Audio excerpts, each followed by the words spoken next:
Sister Fatin, Assalamu alaikum. We are live. Alaikum salam wa rahmatullahi wa barakatuh. I appreciate your willingness to work with us on this. We are live right now. There are a few people that are watching us. Would like to have the next 10 minutes with you, inshallah. I already introduced who you are and introduced your credentials. And I would like you to give us an overview of what domestic violence is.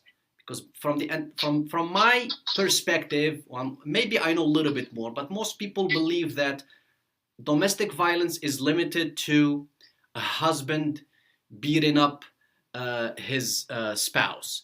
So tell us more a little bit. No, actually, it's domestic violence. It's something that happens within the family, within a household, and it could be emotional abuse, it could be physical abuse, or it could be, mental abuse, verbal abuse. So domestic violence is whether it's the husband, a son, the wife, any member of the family that is becomes verbally, physically, or mentally, emotionally violent is domestic violence. Okay, now, what does verbal violence means? What does that entail? Verbal is when, whether it's cursing, condemning, putting a person down. That's what verbal is. And what about mental abuse? Mental and emotional is pretty much the same. You continuously let the person feel they're not worthy. You continuously let them think they are not worth anything. So you're taking someone, you're maybe more educated, or maybe you make more money, she's stay-at-home wife, you're pretty much just telling her all the time that she's worthless, that she doesn't know, she's pointless, she's retarded, whatever the derogative, the word or the description you're gonna use to just put this person down. Is that close or fair to say? Not necessarily, because the wife could be very educated. In our culture, sometimes the husband is not educated, but the wife is. Mm-hmm. Or, so it's not necessarily in that order.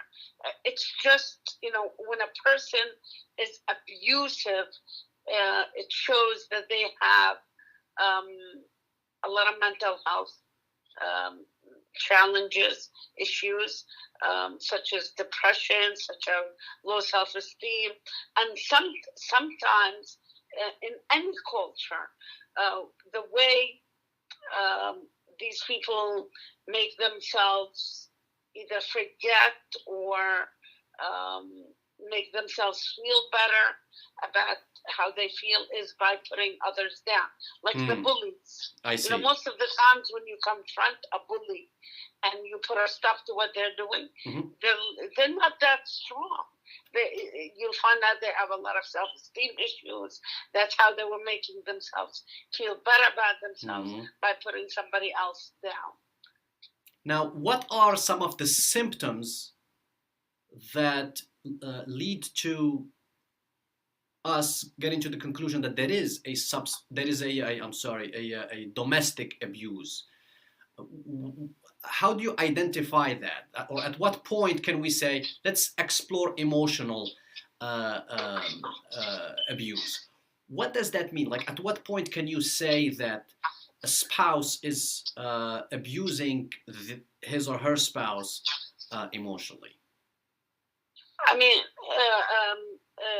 from a mental health point of view, if it's not physical, if it's just emotional, mm-hmm. they will be withdrawn, antisocial, mm-hmm. not interacting. Maybe they might, if it's somebody you work with, they might be absent mm-hmm. from work a lot, absent from school a lot, mm-hmm. Social events, family events. They just stay away. Okay. Now, what does it? What is it that families could do to act? To act. To act on some, I like, mean, what action can they take when there is some? What can a wife do if she feels that she is being abused at home? I mean, any type of abuse. I mean, culturally, she definitely needs to go to, family members, the father, her brothers, let the family get involved. Mm-hmm.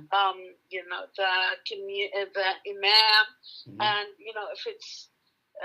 if she fears that it's harmful enough, then she definitely has to call the authorities. She has to take the legal steps. And there is a rumor out there, and I heard it more than once from several women, that they don't want to take action. They don't want to call the authorities because they believe that the police will intervene. They'll take the guy, the husband. He'll pay a $300 bail, and then he'll come out to abuse her more. How accurate is that?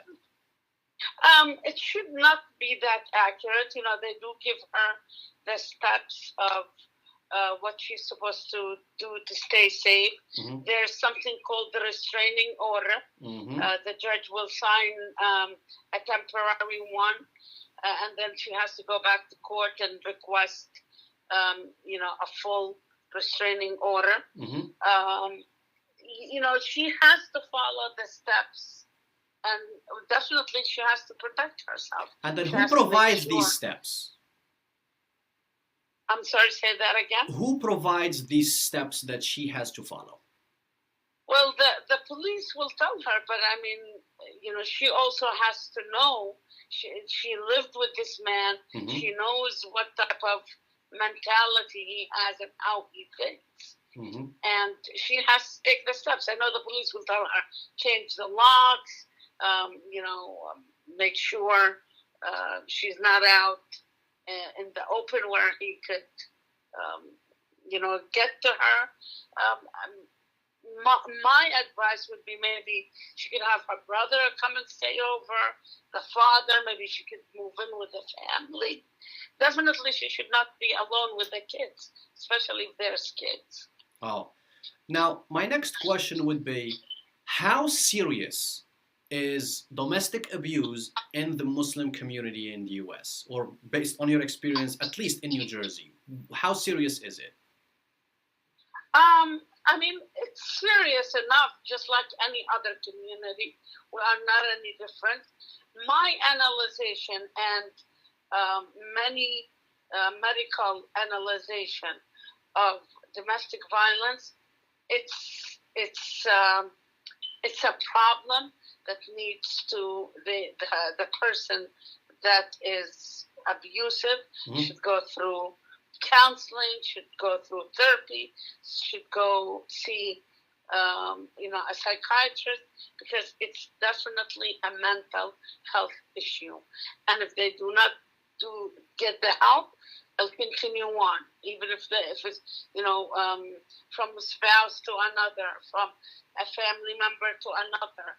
So that's one of the main reasons it's not resolved, is the person does not think it's a problem, and they do not reach out for help. And here the person, when you say the person, you're talking about the abusive person, not the abuse. The abusive, yeah. Correct. Because, it could be vice versa. We do, I understand the majority in our culture is men, but there are women also that are abusive, and you have children that lived in domestic violence environment. They'll grow up to be abusive. So whoever should get the mental health treatment. Last question. How can we prevent domestic violence in our communities? Definitely be more educated Islamically, be more educated, because mashallah, Islam did not leave anything that it did not cover. Okay, so all these problems have the solution in the Quran. Mm-hmm. If we are to study our Quran deeply, if we are to practice Islam as a way of life, Mm-hmm. that's one of the top solutions. Other solutions, more awareness, more better communication, better understanding, recognition. We have to recognize it. Mm-hmm. We have to no more cover up for it. Very good. Any final words, sister? Just praying that inshallah we'll all be there for one another, help one another, for Allah to protect all the families, and those that need help do seek it, inshallah. Barakallahu feek. Sister, thank you so much for your valuable information, and we'll be in touch very soon, inshallah. Assalamu alaikum. Inshallah. Jazakallah. Wa iyyakum. Assalamu alaikum.